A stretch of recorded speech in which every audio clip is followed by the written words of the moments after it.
pequeño campesino, del campesino que nos alimenta en forma sana. Eso afecta no solo a los campesinos, también afecta a la población urbana, porque en las ciudades la gente se alimenta de esos alimentos sanos que producen los pequeños campesinos. Pero si van a arrebatar el agua de esos pequeños campesinos y la tierra también, va a tener que alimentarse la gente de la ciudad de lo que produce la agroindustria, que envenena a la gente con transgénicos químicos. Por eso tenemos que hacer que despierte la gente de la ciudad, que sepa que también en defensa de ellos es que luchamos por la tierra y por el agua. Queda inaugurada la reunión.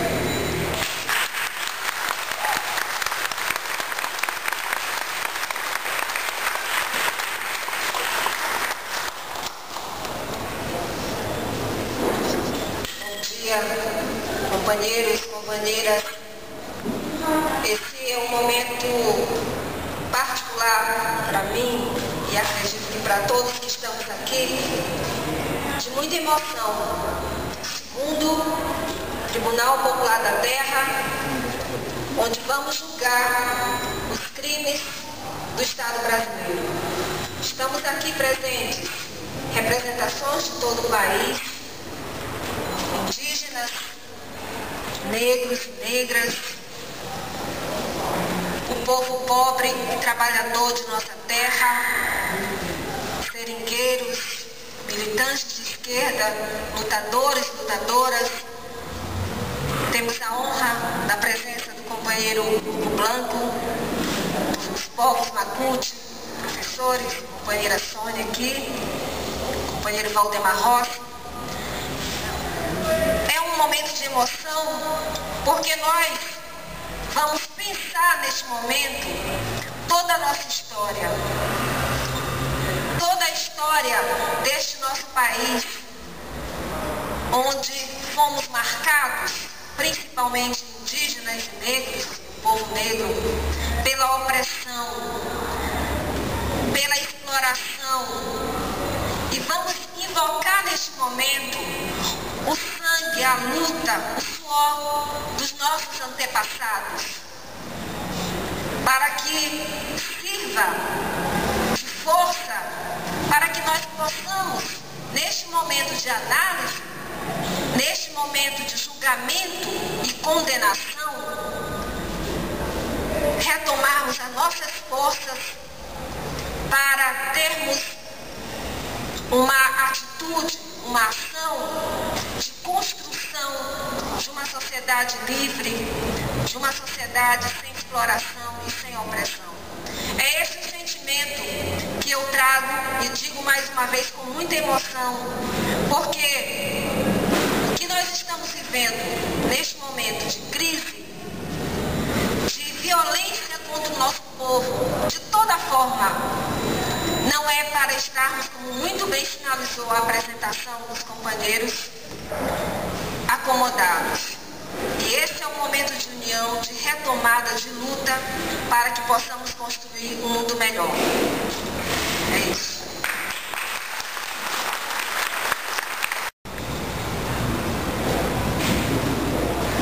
Acho que esse tribunal, ele traz para nós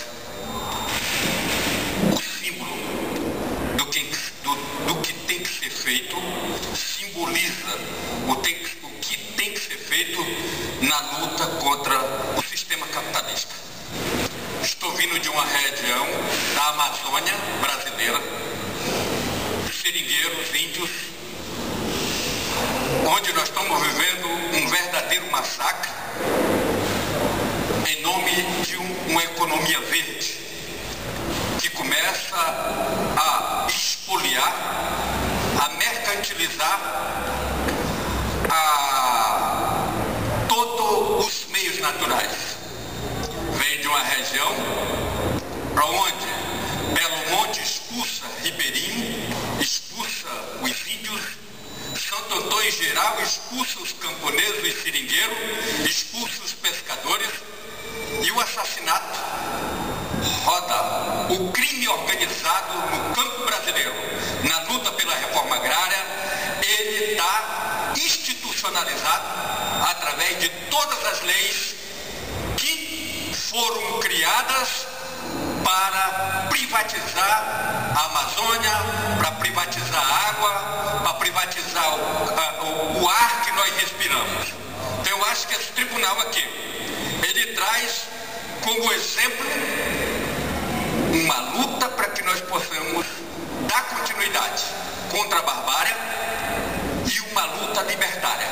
Eu acho que aqui está as pessoas convictas da responsabilidade de cada um, que o sistema opressor, o sistema que é só barbárie, não podemos dar trégua. Nós temos que se juntar todas as forças. E hoje aqui eu tenho o prazer de me encontrar com todos esses lutadores e lutadoras do povo. Tem Hugo Blanco, que conhecia a sua história muito na luta no Peru, que foi preso, que foi condenado à morte, e que foi... Mas nunca esses companheiros morrerão, por conta da sua energia, da sua capacidade de sempre estar revivendo em cada ação de cada companheiro e cada companheira que se dispõe a lutar contra os sistemas opressores. Eu acho que o Estado brasileiro, os estados do nosso continente são os verdadeiros assassinos na luta contra a reforma agrária e tem que merecer o banco dos réus.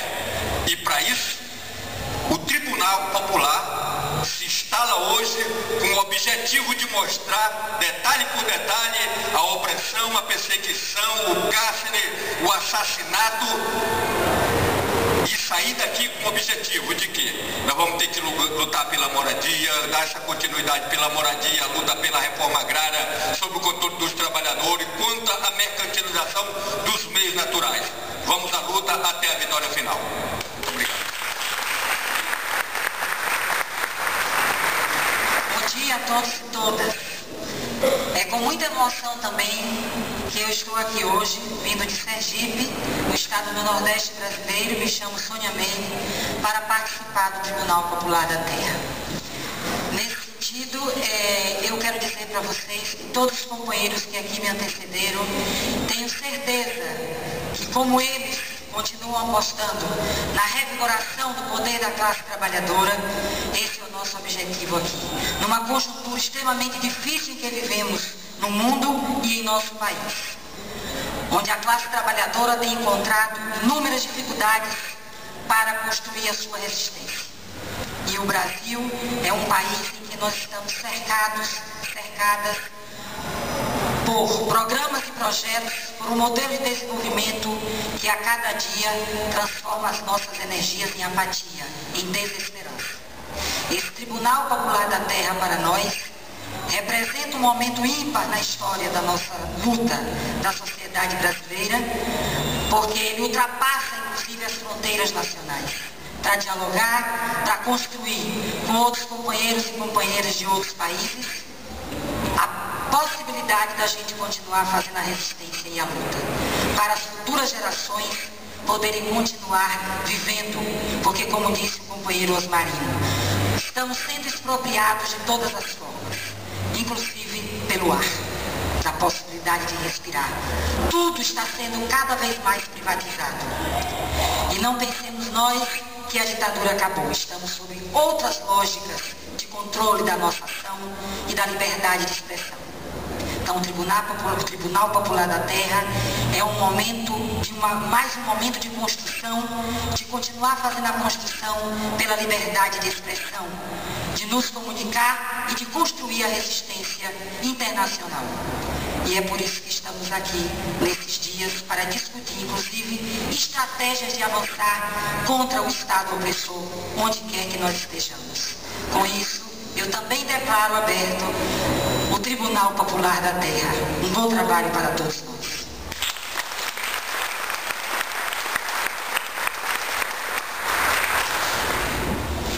Bem, algumas pessoas, a gente está vendo que tem alunos aqui do ensino médio, né? Do ensino médio, que talvez não saiba a representação de algumas das pessoas para nós.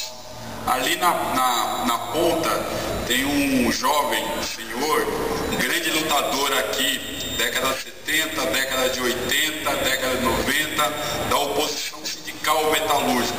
Se eu pudesse fazer uma comparação, desculpe-me, Valdemar, uma comparação bem rasa, era o nosso Lula aqui de São Paulo, né? O Lula estava no ABC e o Valdemar estava aqui. Agora o Valdemar continua aqui conosco, então ele é mais nosso ainda, né? Ele quer ficar aqui conosco. Essa segunda pessoa aqui é a Cláudia Durans. Ela é militante do movimento negro, ela foi candidata a vice-presidente nas últimas eleições, na chapa do PSTU. É uma militante do Maranhão, né? Está aqui, esses tempos aqui, morando em São Paulo, para fazer o doutorado dela na PUC de São Paulo. E a Cláudia tem uma importância muito grande nas lutas do popular, quilombola, do movimento negro, enfim, aqui no Brasil, no Maranhão e no Brasil. Essa terceira pessoa aqui, a gente caçou o Osmarino durante uns 6 meses para poder fazer uma atividade com ele, né? O Osmarino, junto com o Chico Mendes e outros companheiros, foram que deram um dos maiores combates, né, para a proteção ambiental nesse país. Infelizmente o Osmarino está aqui, ele seria a pessoa a ser assassinada no lugar de Chico Mendes. O Chico Mendes se preocupava com o Osmarino, né? E infelizmente quem acabou morrendo foi o Chico Mendes, né? De uma importância fundamental para a história desse país, né? E é uma alegria muito grande ter o Osmarino aqui. A Sônia Meire é uma das pessoas que mais conhece a educação da terra no Brasil, né? Tem um acúmulo muito grande, ela é de Sergipe, tem um trabalho de educação na terra com o Movimento Sem Terra, lá em Sergipe, aqui em São Paulo, no Brasil. Enfim, a Sônia é uma das maiores conhecedoras desse tema no Brasil, né? E a Sônia é uma pessoa que, quem a conhece pessoalmente, é uma pessoa que tem uma paixão absurda, que consegue contaminar todos nós, consegue fazer 1000 coisas ao mesmo tempo, consegue agitar diversos grupos, né? E a gente considera a Sônia uma pessoa fundamental.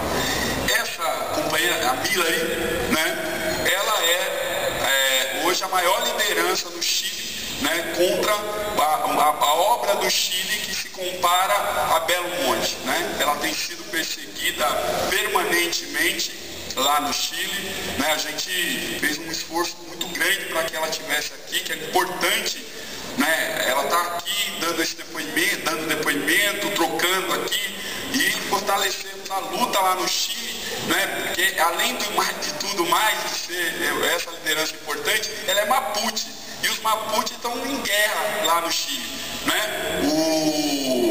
O Estado chileno está em guerra contra o Mapuche. A gente precisa construir uma grande solidariedade em favor do povo Mapuche. É fundamental que a gente escute os Mapuche, né? Veja as experiências do Mapuche e apoie os Mapuche. Esta outra figura que já está, talvez hoje, né, não desmerecendo, né, os demais componentes da mesa, muito pelo contrário, né, mas talvez seja a pessoa de referência de luta mais importante, viva hoje, né, no continente latino-americano, que é o Hugo Blanco, né? O Hugo Blanco foi, né, na década de 70, foi uma das figuras fundamentais do Peru, né, para que fosse feita a reforma agrária. Então o Hugo Blanco, né, foi preso, foi colocado na cadeira para morrer, não morreu. O povo peruano é muito grato ao Hugo Blanco. Ele retornou, né, ao Peru e saiu da cadeia graças à mobilização do povo peruano, né? E como vocês podem ver, depois de toda essa luta, ele está aqui, né, está vivo e está querendo lutar, está querendo estimular as gerações para fazer a luta aqui no Brasil e na América Latina. E a Patrícia, né, que é também uma militante da causa Mapuche, né, que por ser, né, fazer essa militância, ela foi presa e assim que ela saiu da cadeia, né, ela veio aqui para o Brasil. A gente já está tentando fazer algumas ações, algumas atividades em conjunto, porque nós consideramos realmente, né, a luta Mapuche como uma das lutas muito importantes, né, para que a gente possa aderir, possa apoiar. Patrícia o quê? Troncoso. Não errei, tá vendo, Patrícia? Não é trancoso, é troncoso. Patrícia é troncoso, né? Tem alguns vídeos da Patrícia no YouTube, né, ela falando dessa perseguição que ela tem sofrido ao longo desse tempo por defender a causa Mapuche, né? Quem tiver oportunidade, está inclusive legendado, é um depoimento muito forte, muito contundente, muito importante para que a gente possa se apropriar do que está acontecendo na América Latina. Então eu diria, né, que a gente está neste momento vivendo um momento histórico aqui no Brasil, né, aqui em São Paulo, aqui no Parque Santo Antônio, quando a gente traz essas referências muito importantes e quando a gente traz esses lutadores que acreditam que nós não estamos vencidos, nós fomos derrotados, né, momentaneamente, mas nós não estamos vencidos. Nós estamos nos reorganizando para dar uma resposta contundente à ação do capital nesse período que não só explora, mas nos destrói, né, de uma forma muito quase que definitiva, porque estão destruindo absolutamente as condições para que a gente continue a sobreviver. E aí, né, a gente está fazendo esse convite para que as pessoas fiquem esses 3 dias aqui, compreendam o que está acontecendo no Brasil, partilhem dessas pessoas que estão aqui, essas e outras que chegarão, né, e que a gente saia daqui pensando como é que a gente vai encontrar saídas para enfrentar essa ação contundente do capital que, como eu já falei, nos destrói. Então é isso, gente. Eu queria agradecer a todas essas figuras históricas importantes na luta do povo brasileiro, do latino-americano, dos trabalhadores de forma geral, né? E aí nós vamos almoçar agora e a 1h a gente retorna aqui e aí começa com a primeira sessão, né, do Tribunal Popular. Bem, tem mais uma pessoa na mesa. Patrícia, como é que é o nome dela? Dele é Não entendi. Dá pra ela falar. Não entendi. Fale seu nome aqui que todo mundo quer saber. Antula. Antulafki. É isso. Então, gente, tá, mas por que tá certo, Helena? Você viu? Aqui a gente é dirigido pelas mulheres com muito prazer. Esse espaço aqui, nós escolhemos esse espaço porque esse espaço tem uma importância, essa região tem uma importância muito grande, né? Nas lutas do Brasil, essa região foi uma das regiões mais importantes, né? A luta contra a carestia foi uma das lutas que saíram daqui. A luta dos trabalhadores era muito organizada. O Valdemar foi companheiro do Santos Dias, sabe quanto foi importante, né, a luta dos trabalhadores aqui nessa região, a luta por creche, a luta por moradia. Essa região sempre foi uma região que teve muita ebulição política, né, e uma importância muito grande nas lutas do povo trabalhador no Brasil e no mundo, né? No Brasil. E o Sacolão das Artes, ele é fruto dessa luta, né? Esse espaço aqui era um espaço que estava privatizado, né?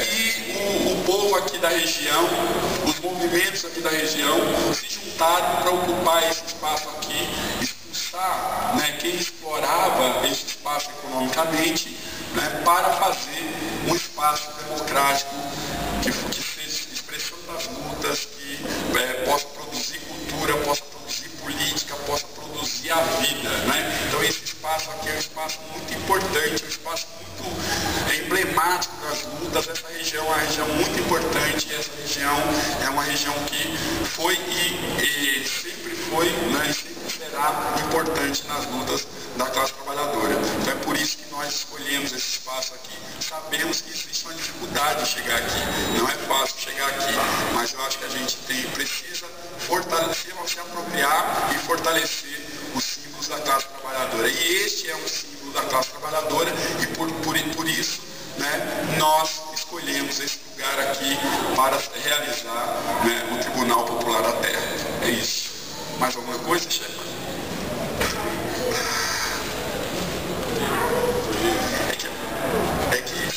A diversidade de uma produção, de um tipo específico de produção, de uma região e até do mundo. Então, como vocês conhecem, a mais comum é a tal da laranja pera, que se encontra nos mercados facilmente. Então, mas, de fato, existem muitos tipos de laranja. Nessa região toda, antes da laranja, do grande monopólio da laranja, houve o do café. O grande enriquecimento dos grandes monopólios veio por meio do café, cuja riqueza era ostentada pelos barões do café, que dão nomes a inúmeras ruas em quase todas as cidades do estado. Aqui mesmo, em São Paulo, tem a rua Barão de Limeira. Lá em Campinas, tem a rua Barão de Jaguara, Barão de Campinas, e assim, de Limeira tem uma avenida Barão de Campinas, e assim os barões dão nome à nossa geografia, à nossa região. Bom, entrando na questão do contrário,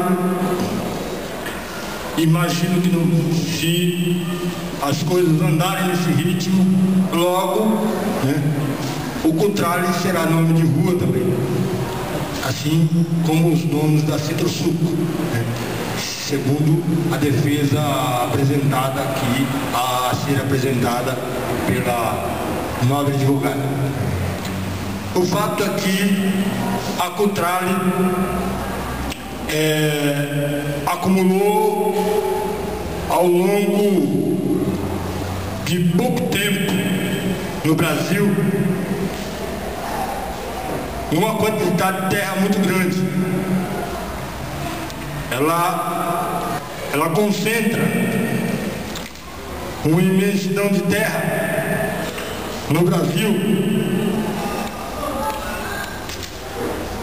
que deve ser maior, muito maior que a quantidade de terra distribuída para a reforma agrária aqui no estado de São Paulo. Ela conseguiu reduzir em mais da metade, junto com as outras grandes empresas do ramo da laranja, a quantidade de pequenos sitiantes em quase a metade. Era entre 35 e 40 mil no final da década de 70 e hoje tem uns 14 mil sitiantes. Todos esses, infelizmente, perderam suas terras para o monopólio da laranja.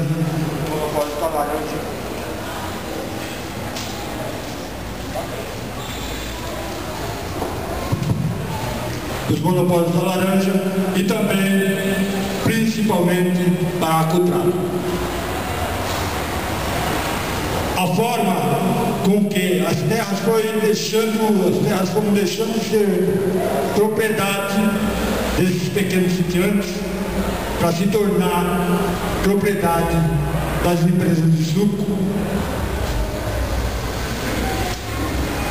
foi tornar o preço da laranja, da caixa de laranja, cada vez mais barato, por meio da formação de cartel. Para isso, a ação na justiça contra a formação de cartel. Bom, essa é um capítulo que nós vamos voltar aí. Um outro elemento que é preciso ser colocado é o da exploração do trabalho. Talvez não seja apropriado para o promotor público falar de exploração do trabalho, porque nosso país é um país capitalista e legalmente ele permite a contratação de trabalhadores. E os trabalhadores passam a ser, de alguma forma, a partir dessa ideia de contratação, colaboradores da empresa. O fato é que esses colaboradores ganham, em média, de 600 a 1.200 reais mês. Digo 600 reais, não sei se advogado conseguiria viver com um salário de 600 reais. Ou se o dono da contrário conseguiria viver com o teto de 1.200 reais, que é o salário pago para os trabalhadores que coletam laranja. Mas, de fato, essa é a média. O que acontece na realidade não é bem isso. A denúncia de escravidão. Há uma ação judicial que demonstra que flagrou, por meio de ação policial, ao contrário, explorando mão de obra escrava. Gente, onde me perguntar o que é isso? É a volta no passado? O presente já não é tão ruim? É pior. Mão de obra escrava. Propriamente escrava. O que as pessoas recebem de salário era menor, que elas recebiam como salário, era menor que o que eles tinham que pagar pela comida. R$24 por dia. Estavam sempre em dívida com a empresa. Desta forma, não poderiam ir embora. Essas pessoas haviam sido trazidas dos estados mais pobres do Nordeste, do Sergipe, do Piauí, pessoas que já vieram, inclusive, devendo a passagem de ônibus para a empresa contrária. Então, aí no Brasil tem um outro elemento que também não caberia a boca do promotor.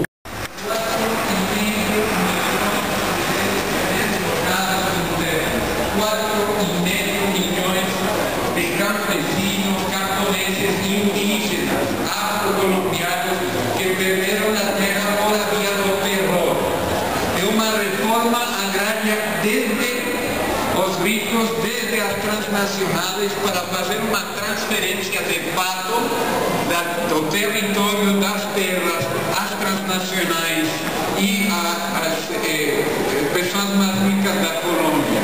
Esse não é um problema somente da Colômbia, esse é um problema de México agora. Quando o México fala que o problema de México é narcotráfico, é a mesma estratégia aplicada na Colômbia para que as transnacionais, com o pretexto da guerra, accedam às riquezas e recursos de nossos países. Recursos minerais como o ouro, o água, oxígeno, biodiversidade, mineria. E mais importante de tudo, e com tudo isso, o território de nosso imaginário vem sendo ocupado para benefício das transnacionais. E por isso que é uma guerra dos ricos das transnacionais, do neoliberalismo contra os povos indígenas, contra o saber dos povos indígenas para a ocupação desses territórios. A guerra da Colômbia, a verdadeira guerra da Colômbia não sai nos meios de comunicação, na mídia, não sai. Se diz que Colômbia tem 4,5 milhões de deslocados por causa da guerra. Essa não é a verdade. A A verdade não é que em Colômbia não existe deslocamento por causa da guerra. A verdade é que existe a guerra para causar o deslocamento. O resultado do deslocamento é uma transferência massiva de territórios aos grandes megaprojetos de fazendeiros. Se essa não é a realidade de Brasil, de Chile, do Gualmapu, de Equador, qual é a realidade? Todas as estratégias se combinam para esse propósito. E quais são as estratégias que se han aplicado na Colômbia? A combinação de 3 estratégias: terror e guerra para deslocar as pessoas, propaganda, a mentira, o engano, para que as pessoas acreditem uma história que não é verdade. Tudo o que vocês sabem de Colômbia é narcotráfico e guerra, mas vocês não conhecem a luta popular. E a luta popular continua na Colômbia. E a luta popular é muito mais que as FARC. É a luta de um povo resistente com sua capacidade e criatividade. Com o governo atual da Colômbia, apresenta um rosto de democracia e de liberdade. Eu vou dar um exemplo para demonstrar que isso é uma mentira. Em 2010 foi o primeiro ano que a Cruz Vermelha reportou que o desplazamento em Colômbia se havia novos deslocados, havia reduzido o número de novos deslocados. 2010. 2011 incrementou mais de um 50% com relação aos anos anteriores. A violência, o terror continua em Colômbia para transferir as riquezas às transnacionais. Mais de 3.000 lideranças dos movimentos sindicais han sido asesinados na Colômbia. Mais que em todos os homicídios, asesinatos de sindicalistas no mundo cada ano. Se você suma todos os asesinatos de sindicalistas no mundo e depois apresenta os de Colômbia, todos os demais sumados são menos que os asesinados em Colômbia. O terror na Colômbia é uma estratégia de transferência de riqueza e recursos transnacionais. Mas a intenção desse processo é isso que eu quero falar aqui para os parentes dos povos indígenas e das lutas populares do Brasil e do continente. Quando nós falamos assim, vamos lutar até nossa morte, vamos lutar e dar a vida para isso, sim, mas é importante saber que eles, depois de muito tempo, logram o propósito que eles pretendem. A Colômbia, o resultado do assassinato das lideranças é a perda da memória da luta popular. Cada liderança que nós perdemos é a memória de nossa luta que não se pode olvidar. Não permitam que se perdan as vidas das lideranças, que tenham que sair do país. É muito importante, cada liderança indígena que é assassinada nesse momento no Brasil é uma perda para todo o Brasil, não é somente para esses povos. E não precisam caridade, precisam consciência, solidariedade, união com eles.